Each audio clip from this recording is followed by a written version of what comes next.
As our opening official keynote, Alex Stamos. Alex, we appreciate you coming down to visit us. He's the VP of Yahoo, also the CISO. He leads all aspects of information security, including the team of Yahoo Paranoids. You might tell us what that is. He's a well-known expert on internet infrastructure, cloud computing, and mobile security. And he co-founded AppSec Partners. Alex, let's give him a round of applause.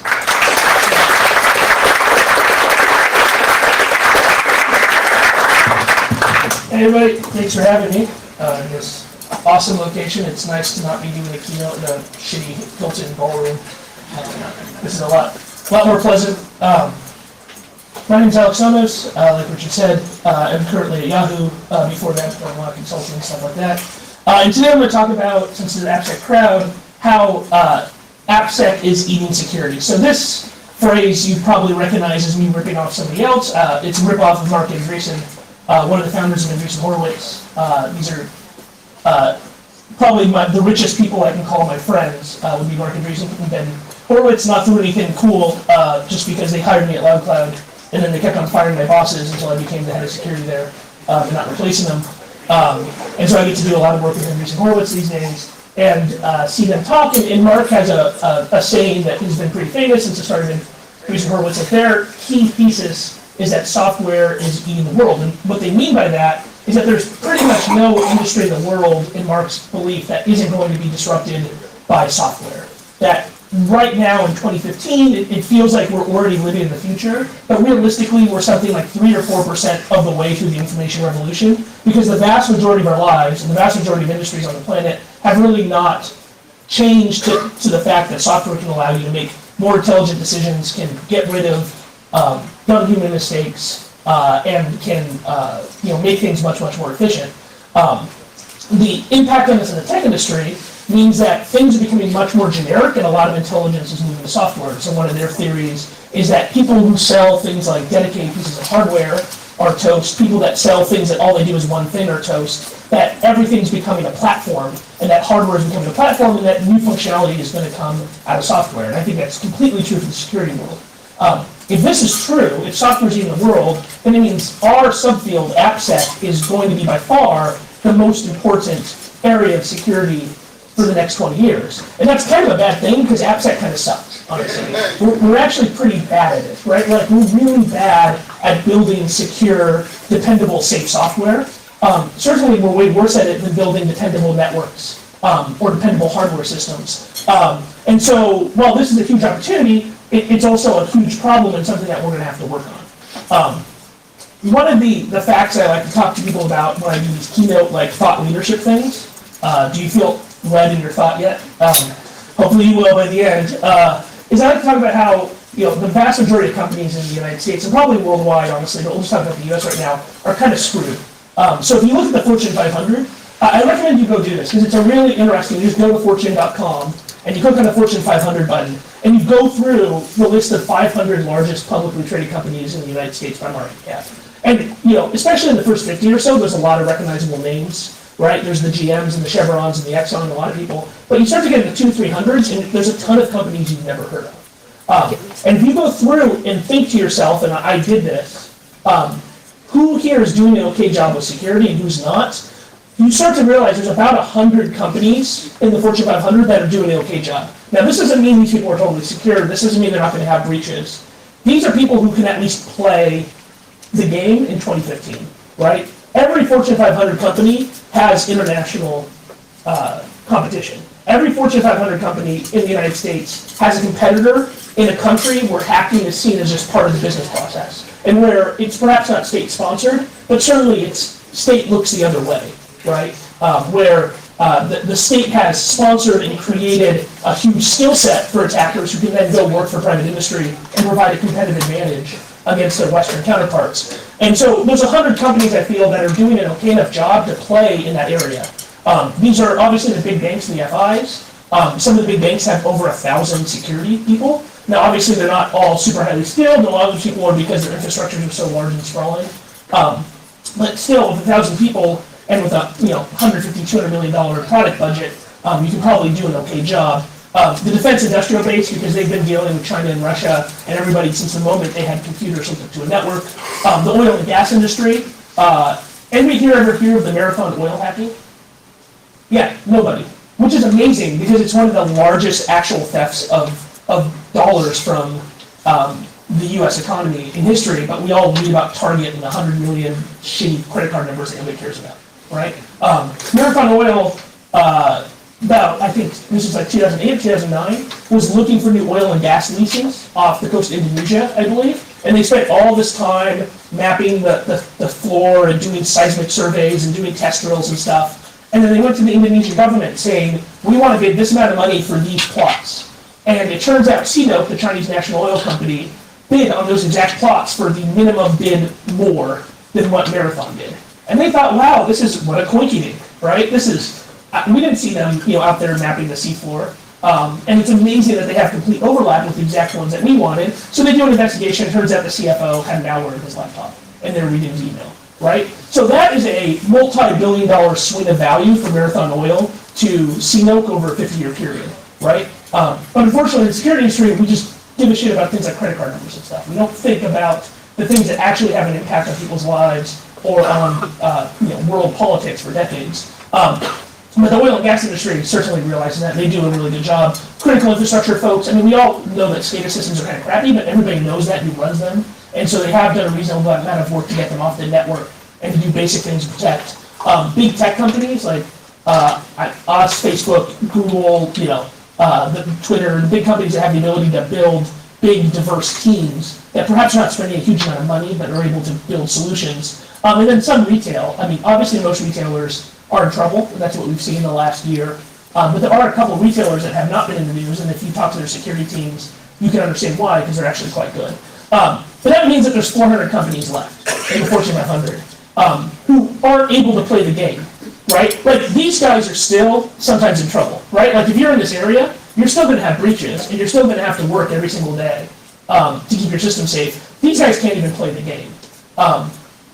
For example, in my AppSec days, we did some work for a company that makes industrial equipment. This is a multi-billion-dollar company. They employ thousands and thousands of people. They are a very important, at least in their state and their local economy, a very important player. They had like 3 security people, right? And they had competitors in a country where, again, they looked the other way. And they had a classic corporate network intrusion that they were completely and totally not qualified to fix or to respond to, not even qualified to figure it out. They only figured it out because somebody else found the control channel and notified them that they had malware in their network after they took over the control channel logs.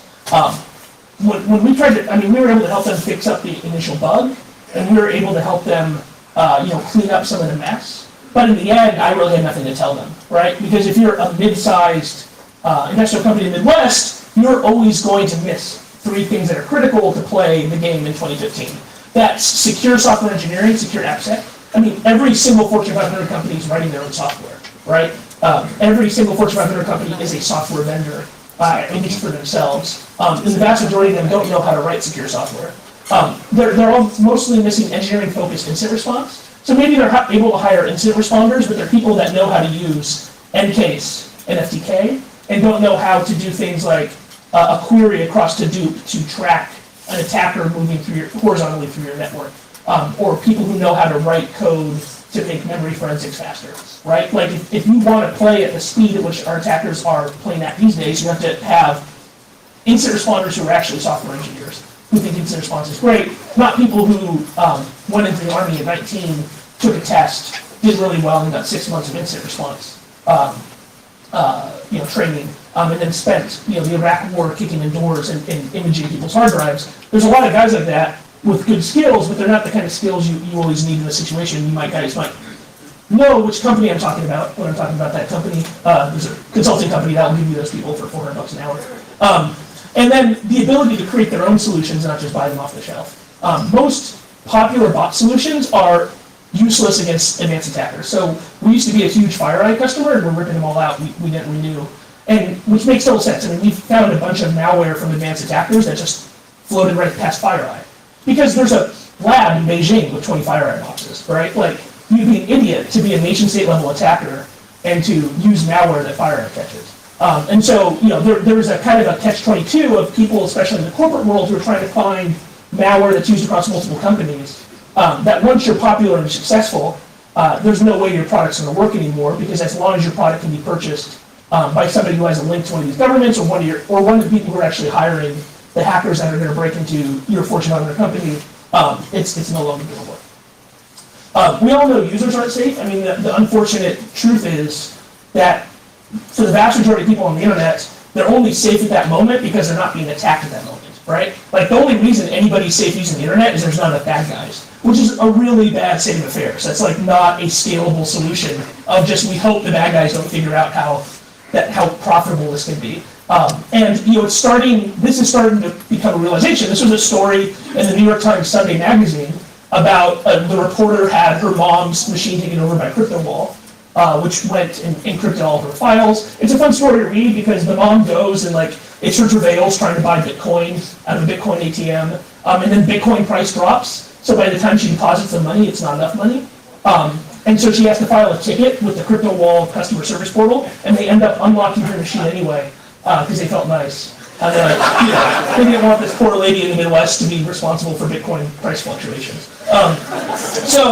One, I have to say that's good job, CryptoWall guys, on having an excellent customer service reputation. I'm not sure if they're using Salesforce or not, but it's a possibility. But we're starting to jump the gap where this is going to become an existential issue for the tech industry, where every single person in this room is carrying around a device that, if you told George Orwell in the future people will carry around devices with microphones, trackers, an always-on radio connection that can connect back to their government, and they'll pay for it themselves, and every night they'll plug it in to charge it to make sure. Orwell would say, that's crazy, I can't put that in 1984. I'm going to go with the TV on the wall, right? That watches you.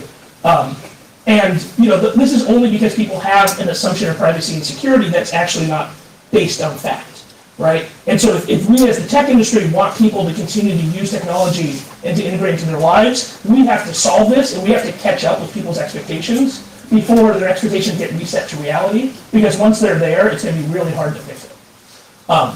So security hardware is becoming unbuyable. These are the only slides I've recycled from my Black Hat talk, so if you saw me at Black Hat, I apologize. This is the most expensive switch you can buy from Arista Networks. Who here has used Arista hardware? A couple people, right? So it's really popular if you work at big companies. Arista makes very fast, very dumb switches. Their switches are a response to Cisco and other switch manufacturers throwing all of this intelligence into a switch. When an Arista switch takes an Ethernet frame in a port and it puts it on another port. That's all it does, right? It does it really fast. And so this is the most expensive one you can buy. It has 1,152 10 gigabit ports, that 30 terabit per second of backplane. So while it's not non-blocking between all those ports, that's pretty damn fast, 30 terabits per second. This is the most expensive firewall you can buy from Palo Alto Networks. Now I'm putting Palo Alto up here because they're actually my favorite firewall company. I think this is the best firewall you can buy today, and this is the most expensive one you can get from them. It's actually the same size as the Arista switch. You can do 120 gigabits per second of layer 3 security throughput. That's not with all its features on, that's with some of its features taken with. Okay, so let's say we're building out a new data center for a company that does a lot of cloud computing, or that does a lot of data crunching that requires high internode bandwidth, right? So like Hadoop, for example, requires a huge amount of internode bandwidth, and if you want to build a performant Hadoop cluster, you want all those machines to be on 10 gig ports, or possibly multiple 10 gig ports. And so we buy one Arista switch, and then we hook it up to 1,000 Hadoop machines. Now let's say I want to provide security services between those 1,000 machines, so I can see if there's east-west movement by a bad guy, or that one of these guys calls out to the internet, or something funny happens. How many Palo Alto firewalls do I have to buy to provide layer 3 security without blocking this switch? Reasonably close, 250. I have to buy 250 Palo Alto firewalls. So I get my data center, I put the switch in, and then I build another data center just for my firewalls next door, and I run the fiber optic cables. And then this takes 5 kilowatts, and then you're burning 600 kilowatts. So the amount of power of like a small subdivision, of a suburban subdivision, just to power your Palo Altos for this one cluster, right? So clearly for anybody that operates at scale, this is a completely ridiculous idea that you can buy security hardware. This is the best security hardware you can buy, basically. You can't get anything more expensive than this. I don't even want to know what the cost is of buying. I mean, you certainly make some Palo Alto sales guy's day if you called and you ordered this. When you told your CFO that you're paying for 600 kilowatts just for security for one cluster, that's where you probably get fired. As a lot of you guys know, who here works in a large scale company? Facebook, Twitter, Google. Yeah, so all you guys know that actually our number one cost in many cases is power, right? If you look at the 10-year amortized cost of a data center, including the land, the building, all the cooling equipment, and the computers, still the majority of the cost over 10 years is the power that you put into it, unless you have some kind of really cool power deal. And so, 600 kilowatts is never going to be within your budget to spend, even if you have the CapEx to buy the machines. And so, I mean, the truth is that most security hardware has this problem. It's that internode bandwidth has gone up. The necessity for internode bandwidth has gone up significantly in the data center, but security hardware has not been able to keep up. And partially, this is kind of a weird Moore's law versus network speed kind of problem. Partially, it's that these companies aren't really thinking about it, and they're still thinking about these kinds of devices only being something that does north-south security. Partially, it's just that this is just the future of security, is that we'll no longer be able to buy hardware devices. I would not buy the stock in any company that sells hardware security companies, hardware security devices for right now, that's for sure. Because as we'll talk about in a second, there's really no way they can keep up with the current growth. Another thing that's affecting AppSec and making security devices useless is containerization. So who here has deployed software to containers? LXC, Docker, Rocket, a decent amount of people. Right, so we have a big push at Yahoo to move to Docker containerization instead of moving to OpenStack virtualization and get off of bare metal machines. This doesn't really look good in this low contrast projector, but basically the idea here is this demonstrates in a standard virtualization environment like OpenStack or VMware, what you have is you have your hardware, you have a host operating system, and then you have hypervisor software that helps host a guest OS. Now, this is obviously a super simplification. Modern processors have all kinds of hardware that help with the hypervisor, the VTX instructions and such. And so there's a bunch of holes actually popped through the host OS and the hypervisor here. But this is the basic model. And then you have a guest OS, so you have a full standalone OS upon which an application is built. And in that guest OS, you now need all of your libraries and support binaries and stuff that your application needs to run. Which, depending on what platform you're using, if you're using like Node.js or Rails, that can be a whole crap load of stuff that needs to be in the operating system environment before it can work, right? This is one of the reasons I love Go, because you can just compile everything into one 200 megabyte binary and move it around with SCP. But most people don't write code in Go, and so we have to support the idea of them having tons of library dependencies. In a container world, you take the application and those libraries and you create a user space file system that doesn't have its own actual operating system, doesn't have its own kernel. And the security is being provided by the isolation mechanisms in the Linux kernel. Now, I've heard the Docker security model described as aspirational at this point, which is probably accurate because we are, a decade into the hypervisor world, and there has been a lot of good work and research into making hypervisor secure. There's been a lot of work by Intel in creating CPU functions that help make hypervisor secure. But I think in the long run, Docker is going to win. One, because people hate to have these guest OSs with a huge amount of state. This is a huge pain because you have a machine with 10 guest OSs on it. You have 10 times as many machines to manage, right?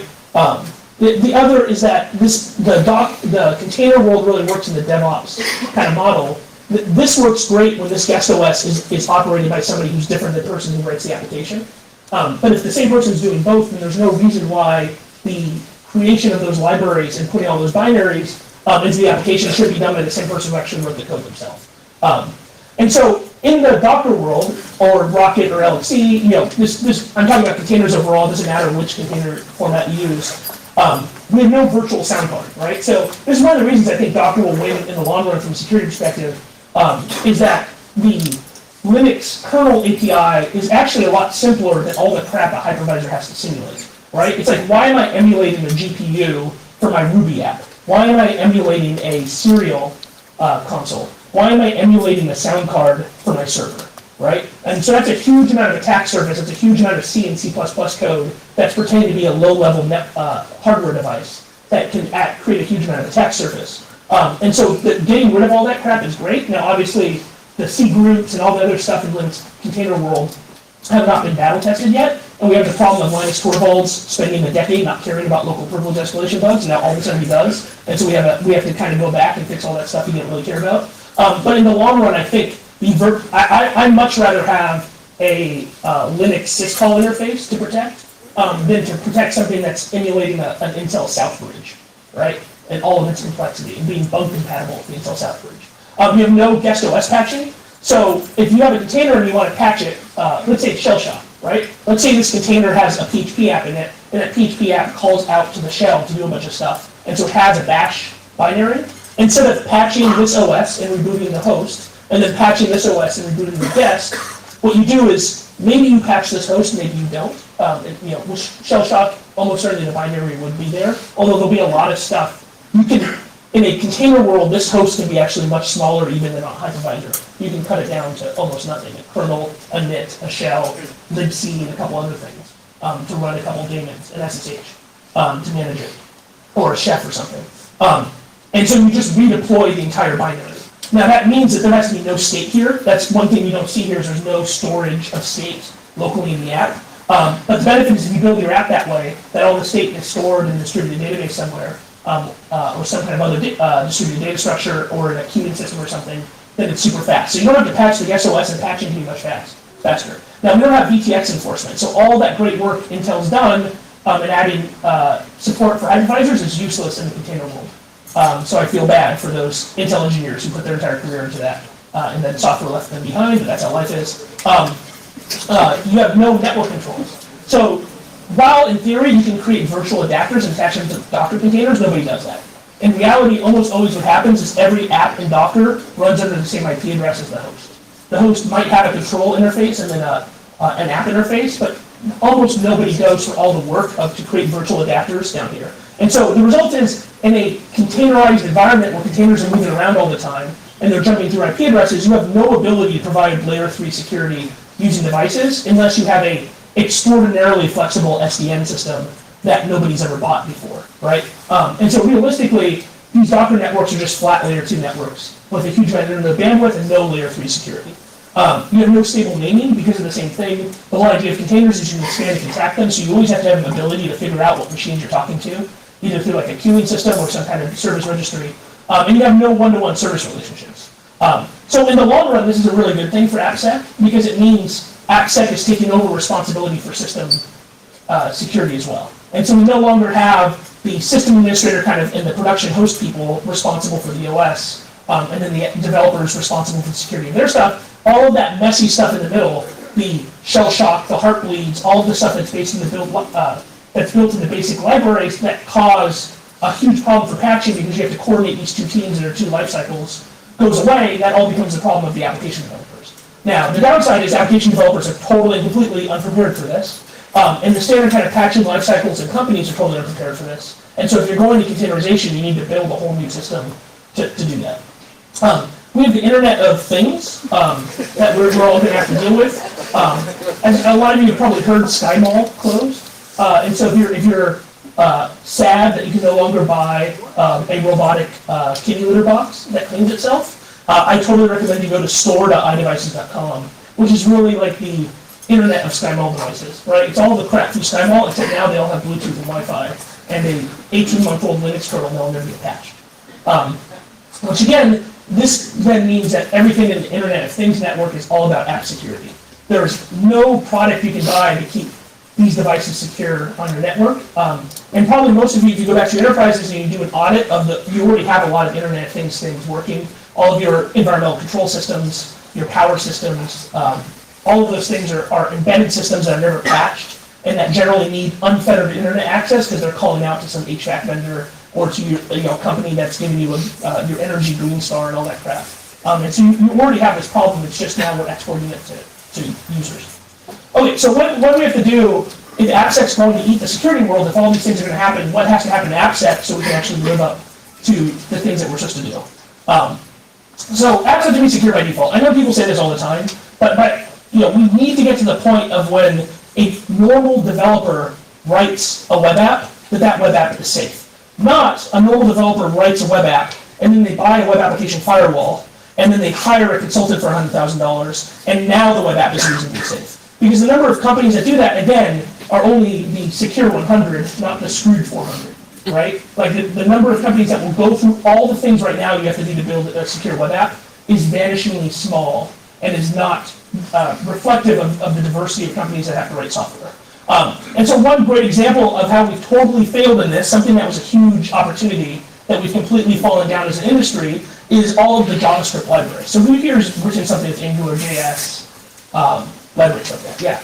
So there's all these JavaScript libraries, and a lot of them come with some server-side components to help you work with them to build your front-end JavaScript much faster in a standard method to handle all your serialization and stuff. And so one of my favorite current research teams in web app security, the Cure 53 guys in Germany, went and did a study. Let's look at all the most popular ones of these, and let's see what they do for the security of the web app. And so you can go to their webpage here, their Google code, they have a wiki, and it turns out all the most popular apps totally make your, JavaScript libraries totally make your app less secure, right? Like this last column here is, does the framework allow you to use CSP, right? Content security policy is one of the best attack surface minimization tools that have ever been invented in web app security.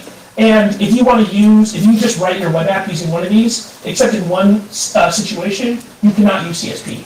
It's just broken. And if you use CSP, you have to use it in a way that actually doesn't provide you any security, because these guys are doing all these crazy evals and inline JavaScript and all that kind of stuff. And so, I mean, the problem here is that developers already don't understand security, and now that they certainly are not going to be at the point where if they import these libraries, that they're going to understand the kind of security risks that they've imported for themselves. And this is just not, I don't have a solution here. I mean, this is something you can solve on a small basis for your company by making sure you go out, you pick a library that does the best here, and then you try to find controls, mitigating controls for all the things that fail, or you have to write your own patches and create your own patch sets. But honestly, most large enterprises, it's impossible to get developers. This is like, you thought the OS wars from the 90s were bad, like the religious lineup of developers to each of these JavaScript libraries is spectacular. Right, like, you know, you'll have the Ember.js jihad, you know, attacking with Nerf guns against the Angular people.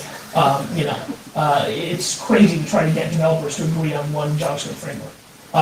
And so if you can just get them to do that, then maybe you can understand what your security flaws are. And then you can also, you know, put stack code analysis in place to see what people are misusing it.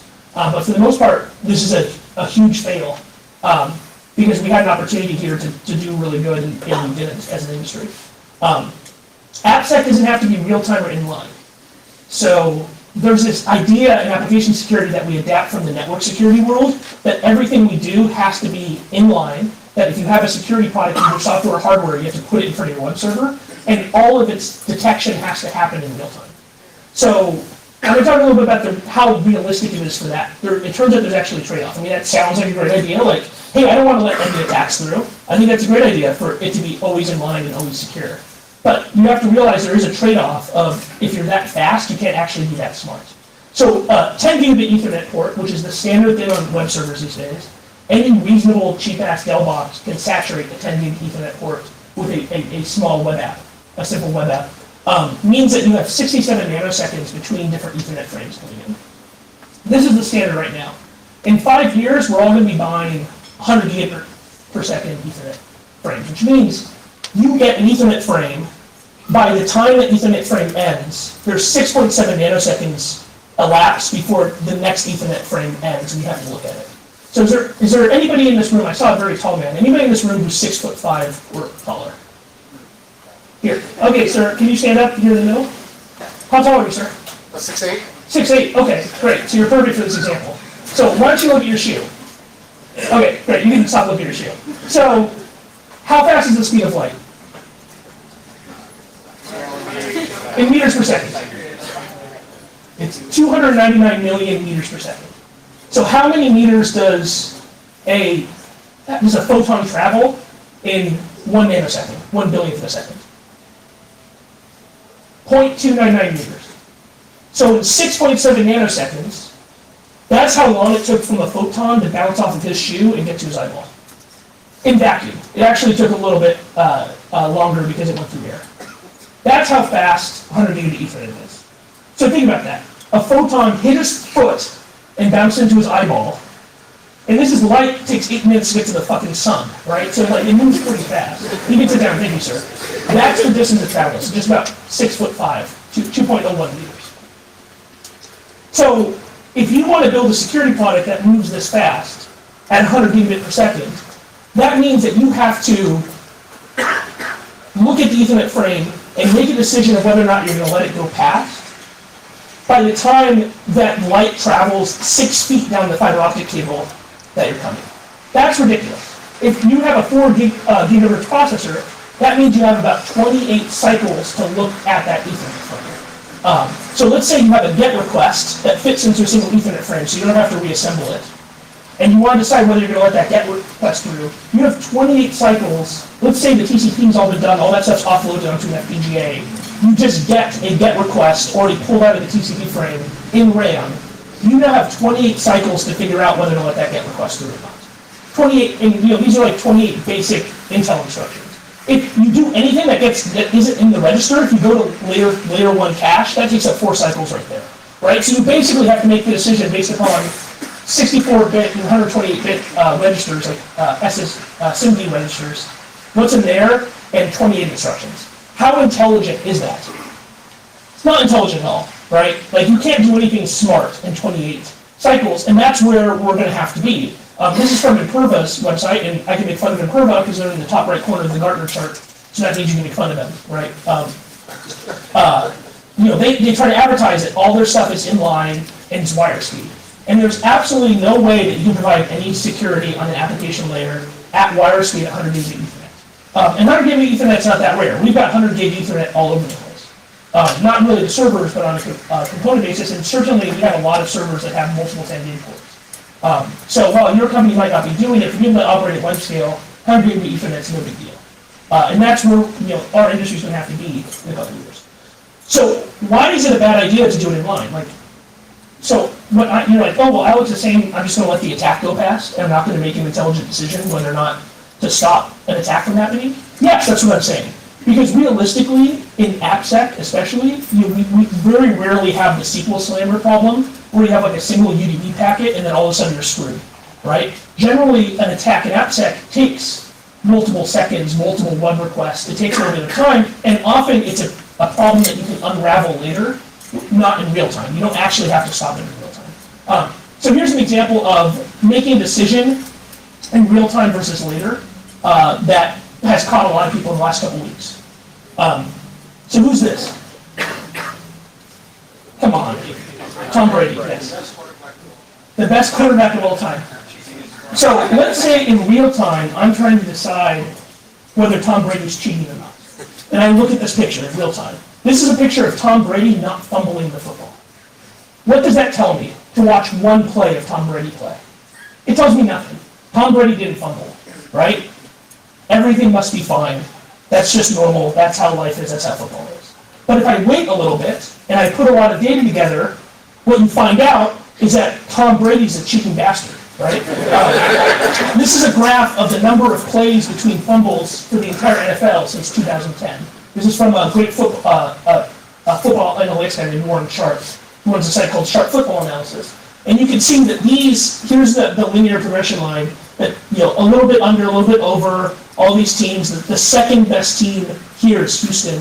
This is Atlanta. And then this is the Patriots. So completely ridiculously off the charts that obviously something funny is going on, right? So this is the decision you can make in 6.7 nanoseconds. And this is the decision you can make if you're taking all that data, you're putting it into a big data database like a Cumulo or something like that on Hadoop, or you're looking at it via Apache Spark. And then you're deciding whether or not something funny happened later, and then you're reacting to try to fix the bug later, which is a totally reasonable thing. Because often in the web app world, some bad guy finds a bug, and then they actually exploit it for profit later, right? Later in seconds or later in days. We dealt with a case where they found a security bug in October, a SQL injection, and they didn't exploit it until Christmas Eve, because they wanted to make sure nobody was watching, right? So certainly in a situation like that, if you caught the bug, that's plenty of time to fix it. If you can fix it in automated fashion, then you're in good enough shape. You don't have to do it in 6.7 nanoseconds, you can do it in 6.7 seconds, when you have a lot more information about who the person is and what they've done. Another thing about AppSec that needs to get better is bug bounty. And by bug bounty, I really mean the bug bounty community, the people who are doing bug bounties. They need to reform their communities before they go away. Who here has a company that participates in bug bounties? Yeah. It's kind of a pain in the ass, isn't it, right? So this is a snapshot of our dashboard, just so you can see what our week was like. So this top line here is 18. So we got 18 new bug bounty reports, 16 new bug bounty reports yesterday. And then my people had to go through, check every individual one, triage, and the ones that were significant bugs go file bugs and then go follow up. We have 2 full-time people just doing bug bounty. And one of the reasons we have to have 2 full-time, there's a couple reasons for that. One, people are really bad at reporting the bugs. Now, a lot of that's a language barrier for folks, and so we can't really blame them. We need, as an industry, to provide people the ability to report software bugs in software, not in English. We have this great reporter who I think is Egyptian, this Egyptian kid, who just records his whole thing in a video and then sends us the video, right? So he'll go exploit a bug and then pop up a notepad and say, "Thank you, sir." And I love this kid, and we keep on sending them money, and I'm really happy about it. But realistically, he shouldn't have to go through that work. He should be able to write a little JavaScript proof of concept code, something that runs in Selenium that then we can automatically run, and we can verify whether it's real or not. But the other problem is that the bug bounty community is full of schmucks. It's been polluted by horrible, horrible people who don't have any memory of what it used to be like. 15 years ago, if you found SQL injection and exploited it in a major web app and got RCE, and then told the company what would happen, you'd go to jail, right? If you were in a Western country, your door would get kicked in that day, and you'd be looking at years in jail. Now, if you're that guy, if you don't get paid in a week, you're whining and complaining on Twitter, right? Like, there's no recognition of what the rest of us had to do growing up, all of us old guys. Here I am shaking my virtual cane at these kids. Go through in the security research community of years and years of it not being allowed to do security research, in the web app world it being illegal by default. And we could very well get there again, right? We're in this tiny little window where, as a company, we say you're allowed to hack us and send us bugs, but the law could change so that we don't have that ability anymore. It's certainly not set in stone that we have that ability. Even now, it's a little bit sketchy. It's quite possible a U.S. attorney who wants to be a jerk could use a bug that's filed with us to prosecute a bug bounty reporter, even if we didn't cooperate. That's not our call, if they believe they violated the CFAA. And with the CFAA changes the Obama administration's proposed, certainly that could become a significant problem. But the bug bounty community needs to understand that their whole business model of I get to find bugs and then basically blackmail somebody with the bug used to be illegal, and it could be illegal again. And they need to have a little bit of humility, and they also need to be careful to not double dip. And we deal a lot with bug bounty reporters that like to get paid $8,000, $10,000, and then go get famous on it. And you can't have both. Either you participate in the bug bounty world, and you get your money, and you're happy with it, or you can go find a bug and you can go give a big talk about it. But to try to do both at the same time means that companies are not going to be able to do this anymore. And partly this is a media problem, that the media likes to write stories like big company pays somebody to find bug and bug gets fixed, and so they literally write a story about that, which is a little bit ridiculous. And if we get to the point where that creates legal and PR liability for companies, then bug bounties are going to go away. Certainly bug bounties as they are right now are not going to expand past the biggest tech companies that have 2-3 people to spend all day doing bug bounty and then have the ability to convince their legal and PR teams that it's worthwhile. And so, this is partially the bug bounty companies, but a lot of it's really the community. The community needs to stop being jerks. They need to stop, running scanners and spamming bug bounty submission queues with automatically found bugs. It's like, yes, we have SQL map too.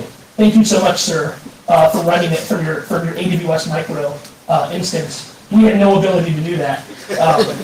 We really appreciate the incredible amount of work you did to auto-file that bug and to break the CAPTCHA in HackerOne so you can file 500 bugs, 498 of which are false positives. Right? So that kind of stuff has to stop if we want bug bounty to survive, and we don't want these people to start going to jail again, which I think would be a bad thing. It'd be bad for the companies, it'd be bad for the researchers if this went away. We need to, as an industry, accept that the browser is the new OS. We need to get to the point of where we trust the isolation mechanisms in web browsers as much as we trust those in the OS, which should be pretty easy. Like my map right there, anybody here worked at Google Project Zero? Thanks to your guys' slavish devotion to your responsible disclosure policy, I don't have any ability to patch my laptop for 2 local privilege escalation exploits. right now. So that's another issue. But obviously OSs already have like a real process security isolation problem, and we need to get browsers to the point where we can trust them even more. Tom Patrick wrote a very good article called JavaScript Cryptography Considered Harmful years ago from Monsanto. And unfortunately, this is the kind of thing where he made some very good points that are now twisted into preventing people from progressing in this area. And the points he made here that I won't go into detail are all legitimate, but they're all also fixable things. And realistically, we can't just opt out as an industry and say people can be secure if we're able to run binary code on their OS. Because one, that's a really hard distribution problem. Two, you have to support lots of OSs. Three, it's not actually secure to train people that to be safe, you have to put binary code. And so for things like end-to-end cryptography, we have to get to the point where we can do it in the browser and do it safely enough that we're adding value and that we're not lying to the users about it. But we need to stop citing this article as why we shouldn't, right? And people need to stop saying like you can't do anything secure in the browser. Maybe that's true, then we have to change the browsers and how they work. And there's a lot of people doing that, through the web crypto APIs and other work in W3C. The Chrome team's doing a lot of work, the Firefox team's doing a lot of work. Can't say so much for the other browser guys, but hopefully they'll follow along about making it so you can do important things in the browser securely. Network security functions need to be transparent to applications. Who here works at a company where your DNS root is signed by DNSSEC? Anybody here work at VeriSign? Anybody here work for the government? That's it. Okay, so nobody else here has DNSSEC then, basically. That's it. DNSSEC is dead. It's over. I'm just telling you now, it's over. Don't put any of your future stock on Dane or any security solutions that are based on DNSSEC. It's done. And it's done for a couple of reasons. One, it's ridiculously complex. You go to dnsviz.net, and it's a tool that VeriSign created, where you can go visualize the DNSSEC signing tree of all the different signatures. This was a guy named JP Menz, I don't know what his real name is, on Twitter, posted, this is the current DNS signing tree of some company, he didn't say which one, with DNSSEC. And you can see like all of these crazy arrows, like everything's cross-signed and stuff. Because this is what it looks like to try to roll over a key to try to do key rotation in DNSSEC. It's a complete and total mess. This also causes a huge performance issue, right? DNSSEC is one of the reasons why DDoS, DNS amplification attacks work so well, because now you can send an unauthenticated UDP packet and get a huge ass UDP packet in response. And you can bounce that attack off of the root servers that VeriSign spent all this money to build, and then use it to nuke almost any company off the planet. That's how the amplification attacks against Cloudflare and such happened. DNSSEC gives you a much bigger multiplier because the packet sizes are much larger. Another problem with DNSSEC, it's not end-to-end, right? So the DNSSEC standard allows your DNS server to do the verification for you, not you. So like my default DNS provider is Comcast. Who here thinks I'm going to trust Comcast with anything? Like, yeah. These are people who will be there between 8 a.m. and 12 p.m. or 12 a.m. the next day, right? Who want to crap all over all of my, do all kinds of nasty stuff to my packets. And I'm supposed to outsource to them the verification of DNSSEC records. No, that's not going to happen. So the non-ended nature was supposed to make deployment easier, but in the end we can't trust it. Certainly post-Snowden, nobody's going to trust an ISP with doing their crypto for them. But I think one of the largest problems with DNSSEC is it's invisible to user applications. So if you write code on top of a commodity OS, it's almost impossible to find out just by asking, if you just do a normal A2I or something like that, to find out whether or not something was DNSSEC signed. To do DNSSEC in the application layer, you have to build your own resolver, and you have to do all your own DNS resolving yourself, which is kind of crazy. And this was never really meant to be exposed to user applications. And if it's not exposed to a user app, then it's not exposed to the user, right? And so any security precaution like this in the future has to be done end-to-end into the application code. The OS can provide help, but in the end, the security decisions have to be made by applications. They can't be made by OSs. We need to build apps that are safe, not just secure. There's way too little focus in user experience. Kind of the classic problem here is how SSL certificates work. Adrian Porter-Felt's talking tonight about what they're doing in Chrome. You guys can't see it here, but I've got the Chrome information about 3 different websites, all of which are quote-unquote encrypted. Us at Yahoo with Symantec, which does not have a certificate transparency log. CNIC, the Chinese National Network Information Center, and DigiCert's experimental significant transparency log server. And there's like, this is obviously, for a lot of reasons, much less reliable, and that is understandable in the text, and you can tell a little bit graphically, but honestly, the words are not, they don't mean anything. All the right words are there, and they don't really mean that much. This is pretty good, but the difference between here and here is like 3 words, whether or not these guys are doing CT or not. And realistically, that means a lot if you're afraid of a government-level attacker, right? And so we have kind of a continuous problem with doing this. Safe means that, by default, the safest mode is on, so that you don't have to go flip any bits to make a product safe. It means it fixes itself, so this isn't only patching, but from a config perspective. If your application needs to change something to be safe, it has to do it by itself without prompting you.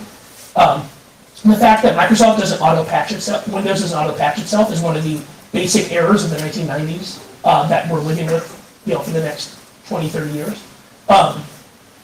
It needs to fail gracefully instead of failing insecurely and immediately, and that means also failing gracefully when there's client-side security issue, right? So if you're building an app where you assume that the person using your app has a fully locked down secure system, and that they have a full-time incident response person looking at memory forensics every day to make sure that machine hasn't been taken over, and if that's not true, that person's totally screwed, then you're not building a safe app, right? I know this sounds like, oh, it's not my fault if there's a security problem on the client side. Sure, it's not your fault, but that doesn't mean you don't have to deal with it. And that's partially, if you want to build safe apps, you have to think about the difficulties your users actually face in the use. At Yahoo, we have a big user experience lab, and I've been going in and watching people do it for, they bring these normal users in, they make them, they're like, here's a cookie, go use Yahoo Mail for a bit, and then you watch them and take notes through a one-way mirror. And I've been going to some of those sessions, not specifically around security, just to understand what are normal users, right? Like if you just pick a random person who uses your product, what kind of problems are they facing? And they are very different than you. They're very different than your parents, right? So stop using I built it for my parents, or stop using my mom as an example, right? Also use your dad, so you can even out the gender a little bit, because honestly, my dad's got a lot more malware in his machine than my mom does. We're not gonna try to figure out why. But also, your parents are not, the parents of a full-time security professional are not probably representative of a user who's coming online for the first time in India via smartphone, right? Or a user in Kenya that uses Safaricom both as a currency transfer mechanism as well as a means of communication with their family, right? You need to think about how all of your users, not just like your American, Western educated, native English speaking users use the product, and understand what difficulties they face and try to make it safe in that circumstance. And then the big thing is you gotta take into account the entire life cycle of the user. I'll talk about that in a second. Which means I've become a security paternalist. So I used to be all about user choice until I saw what it's really like to be a user out there. And now I think it's time for the security industry to put on their 80s dad sweaters and just make decisions on behalf of the family, right? It's fine for users to have choice. If they're smart enough to make a choice that makes them less safe, then they're smart enough to go into about flags or to find some config change or to load a grease monkey script to do it. So we're going to be shipping end-to-end encryption for mail, and we're going to make all the choices for you, right? Like one of the biggest problems you have right now, if you install GPG, it's like, great. Let's sit down and have a chat about your key generation. So I'm going to assume that you're Ron Rivest himself, right? Or that you've been personally trained by Ron Rivest. And now we're going to make decisions about key generation and what side your subkeys are, this and that and this and that. And very few people are actually qualified to go through that checklist and do it intelligently. We're going to have no checklist. We're just going to make the decisions for you. If you want to have that choice, then you can go download another app that gives you all those choices. But realistically, if you're aiming for people who have the ability to make those choices, then let them go write their own code. Your responsibility is to keep your normal user safe. And so stop thinking about choice and start thinking about being a security paternalist if you really want to make things better. Passwords are dead. So our experience is, we have intelligence guys that go out and buy, every time there's a bad password dump, our guys go buy it off the black market. And then we go run a big Hadoop job and we go crack those against our own password hashes. And we find 10 to 20% of them match, right? So we'll take, if it's a Gmail account, we'll strip off the Gmail and see if the first username is still a Yahoo user, and we'll do some transforms and stuff. And it turns out, obviously, as everybody in here knows, a ridiculous number of people use the same password on every single website in their lives. And so, if they lose one password, they've lost their entire life. And so this is a big problem for us, right? Because now we go and we find that we have millions of users, after one of these password dumps happen, we have millions of users who are insecure, in an insecure state, and we have to reestablish trust with them. So the kind of things people have used for two-factor, there's SMS, which is kind of a lowest common denominator, at least in the Western world, that everybody should be able to get an SMS message. That's not always true in a lot of countries. This has a problem being, it turns out to be extremely expensive. It could be over like 25 cents to send an SMS to certain countries. And if you're a web-scale company, you have to operate everywhere. It's very unreliable. There's a big controversy of Yahoo cutting off a certain Middle Eastern country. And everybody was saying stuff about, oh, they hate us, and it's politics, and this and that, and this and that. There was a contract negotiation between that country's telephone network and some other telephone network, and they weren't delivering SMS. It had nothing to do with us. It was just you couldn't get SMS into that country via our provider, right? And so SMS is actually quite unreliable, even in the US or in Western countries. And it's also very insecure, right? SMS uses the least secure communication channel available to your phone. It's total plain text. So not only is it available to your government, it's available to anybody that has like $800 and the ability to download software for USRP, right? Like there's no way somebody in this room doesn't have an INSI catcher right now, right? Like you want to raise your hand, whoever here is tapping all of our phone data? Like if you're in a room like this, you can't securely get an SMS message. And certainly, if you're in a situation like a democracy movement like the Arab Spring or democracy protesters in Hong Kong, then you are actually making your users less safe if you use SMS. There's the TOTT, the little Google Authenticator stuff. This was kind of a hacky patch for two-factor auth. It's a horrible user experience. People don't know how to use it. People don't know how to back it up. And because it's an open standard, it also means that people are using all of these different apps to do it. And it's now known that there have been apps in certain app stores where they are authenticators, where they send all the authentication information off to the bad guys, right? Just like all the free flashlight apps in the Android store are all grabbing your personal information to sell to ad networks. You have to be really careful what you use, because you don't have any control over the seeds you can control it. So where a lot of people are moving towards is the push notification model, where you have an app controlled by that company. Obviously, though, that requires the user to go download the app for that company, which is a problem. FIDO is hopefully going to solve some of this by allowing for centralized authentication that's secure in a way that TOTP isn't. But that's still kind of a fantasy, a little bit of a cloud right now. And the real problem is none of the two-factor auth mechanisms solve the account lifecycle management, right? So you can have the most secure two-factor auth, but what do you do when somebody loses their phone and they're in a foreign country and they can't get access to their email to ask somebody for help? Like, all kinds of crazy stuff happens to normal people where they lose control or they lose basically sync with the companies that they're working with. And so you have to think about the entire lifecycle management and what kinds of things you're going to do if the worst case scenario happens. Because if you're operating where you have millions or hundreds of millions or billions of users, the worst case scenario are going to happen for people dozens of times a day. And you have to have some way to keep those people safe, but you have to do so in a way that doesn't make everybody else less safe. So, we have a lot of work to do in AppSec.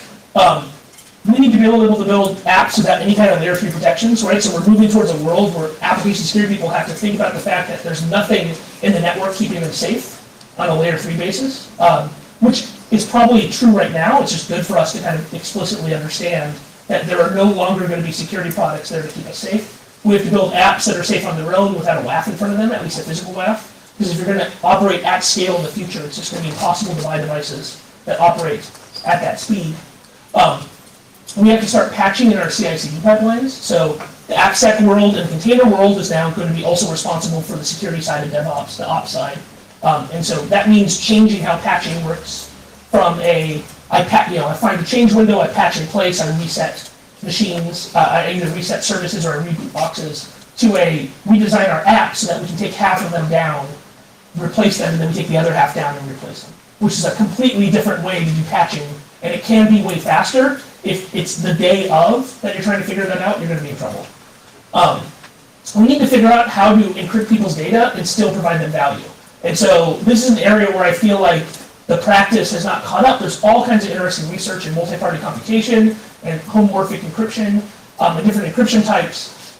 For the most part, any kind of encryption that you can do transforms on and not break it has some kind of security problem. But things are so bad right now, I'm kind of willing to accept that. Right? So if we can get to the point of where the practice catches up and we can do good enough encryption that perhaps leaks information in certain circumstances, but that allows us to take some kind of function that people are just used to and make it secure, then that's a win. So for us, what we're dealing with right now is what do you do all the time in your mail inbox? What is one of the most common functions that you do in mail? Delete. Okay. How do you find email? Do you just scroll through it? You search, right? So how do you search across, if we're successful in the future, people have hundreds of thousands of encrypted mails in their inbox, how do you search that, right? And so figuring out a way that you can do that doesn't just push it all into the client, is a difficult problem, but it's the kind of place where the practice can really catch up with what's happening in academia. We need to make browsers more trustworthy than the OS, so there's very few people in this room that can do that, but there are some people in this room that work on this problem. And then the rest of us that build apps need to keep the pressure on that there's nothing that the browser should not support, right? So, all the people who are whining about web crypto API, shut up. The game's over. The future is everything important to people has to be able to happen in the browser, not in binaries. And so if there's problems right now, we need to fix those problems, not just complain about it.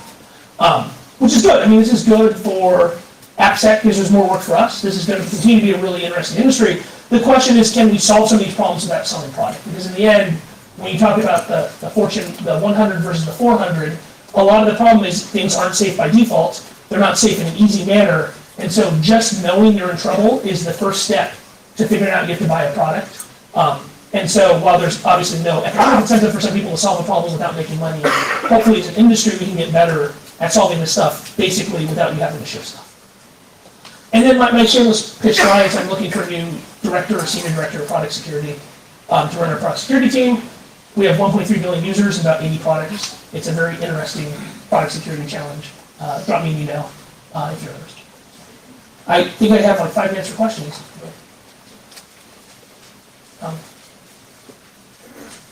Yes, sir.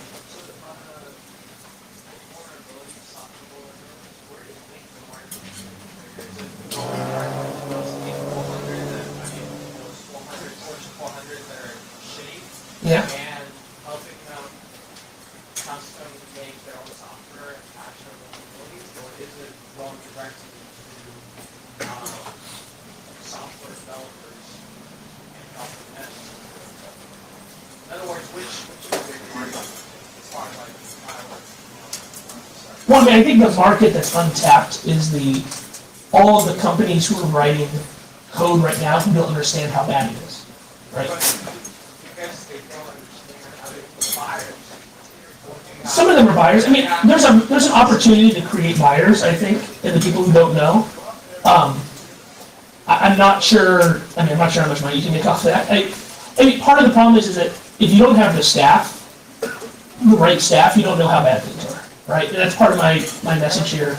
Now, obviously, these guys get pen tests or they get external bug reports and stuff, and they understand there's a problem. There's a difference between understanding there's a problem and then building a team that can actually solve it and then buy products and stuff.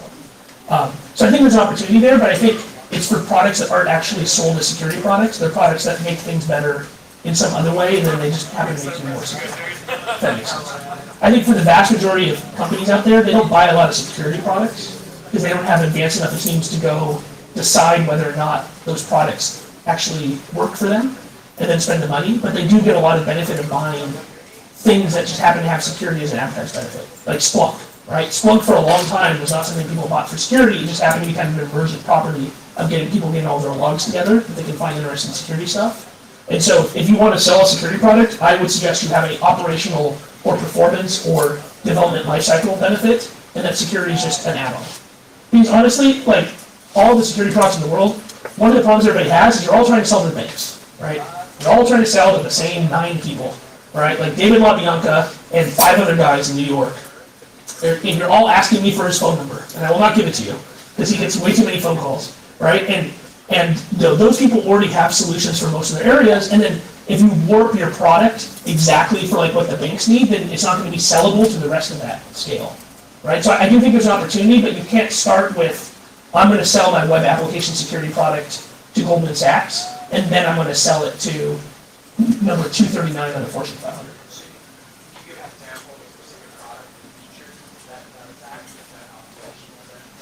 Right, so I mean, Splunk was my example, that's now being replaced from so like the JavaScript stuff, that would have been an awesome opportunity, right? Like that would have been, if, people want to make like commercial, code frameworks that make it way easier to write your web apps and make them way prettier, and it just happens to be it gets run across site scripting, then that's great, right? That's how like SQL injection is slowly going away, because people are parameterizing from a performance perspective. They don't know that things are getting more secure when they do it. It just happens to be kind of a functional benefit.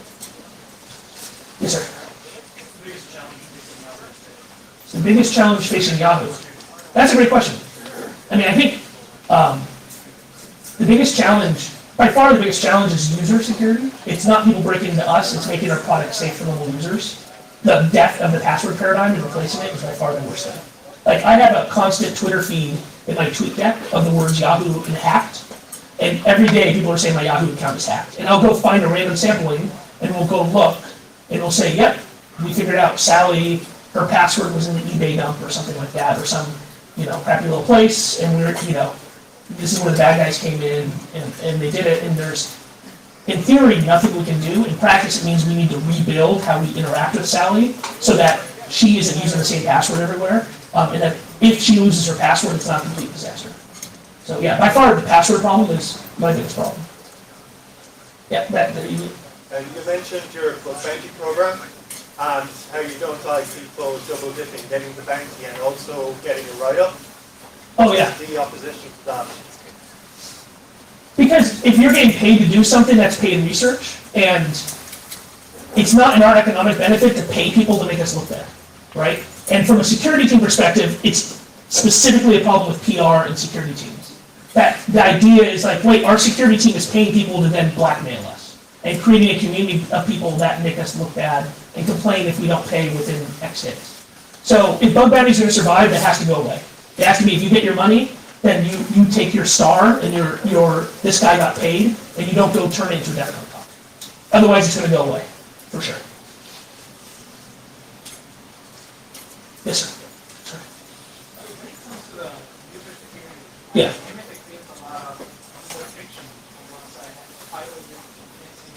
Yeah. There's no good. I mean, it's different for everybody. We're moving towards a world where SMS in some cases and push notifications in others. I think what will end up is like SMS won't work in some countries, and then you have to do push, but then in most places you have the option.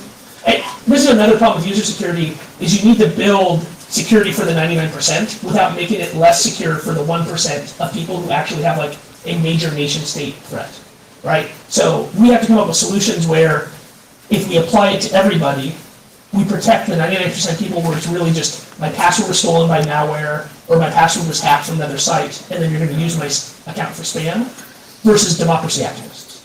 Like we can't make there's no number of democracy activists I'm willing to sacrifice to keep spammers out, right? And so you have to find kind of multi-tier solutions, or you have to provide the solutions and then give people a choice and be honest about the choice. And doing that is not very easy.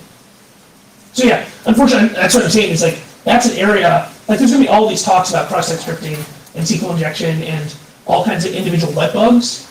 As an industry, we spend way too little time on the real problem, which is how do people authenticate themselves to us, and then how do we establish that life cycle? How does this human being re-establish control of their account if necessary? Which the answer might be they don't. Then you just have to build a product that they don't mind starting a new account and starting from scratch. Which for us is a problem because nobody does it for mail. Nobody's okay with like, I'm going to lose 10 years of mail. Right? Yes, sir. Yeah, One more question. At Yahoo, how do you educate your developers to develop more secure apps? Or how do you incentivize this? That's a good question. How do we incentivize our developers to develop more secure apps? So it's kind of a work in progress. I have my dedicated central people who are attached to all of our major products, who work with them. We do bug scrubs every month, so we sit with the engineering management and we talk about these are the bugs we found through our own scanning, these are the bugs we found through bug bounty, these are the lessons we learned. We're going to probably roll out like a security black belt kind of model. So Yahoo used to have what's called the local paranoids. Paranoids is just the name for my security team. It doesn't mean anything other than it's kind of funny and it looks good on a t-shirt. But it's been a name, the Yahoo Paranoids have existed for like 20 years. So it's a institutional name that we've had for a very long time. But we've had local paranoids, which are people who are full-time employees of that team but have got some security training and they're responsible. We're going to move that to more of a kind of a black belt model where it's not you are or you aren't, but we have multiple levels of participation, and then you get that, you get internal recognition, that goes to your boss. We might have some money, but more about like something you put on your resume, right? So that when you're going and if you're looking for another job, you can say, I became a security brown belt, and that's something they can ask you about. Like, oh, I got training in web app security, and I got training in how our code scanning works. And then realistically, I mean, when you operate at like the ratio we have, which is I have like 20 people in that team versus like 5,000 developers, what you have to do is you have to build, you have to make sure that the basic platforms people are building on are secure, and then you enforce their compliance to that platform through stack analysis. And so we have our own stack analysis tools that are out. We have a unified CI/CD pipeline, and so we scan against that. And so it's like, hey, you just used a database without going through our standardized database layer. That's a problem. Either we need to fix it. But realistically, that's a huge challenge. Great, that's it. I'll be around if you guys want to chat. Thank you very much.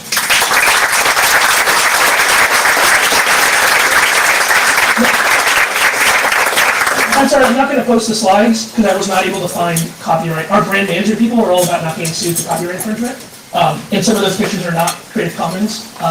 So if you ask me individually, like for a slide, I can send it to you, but I can't just put it up. So that's the downside of working for a company that actually has money. People sue about that kind of stuff. Okay, we have a half an hour break, and then there are 4 sessions, one of them in this room and then 3 others. Make sure that you visit our vendors under the tent downstairs. Without the vendors, you wouldn't be here today. And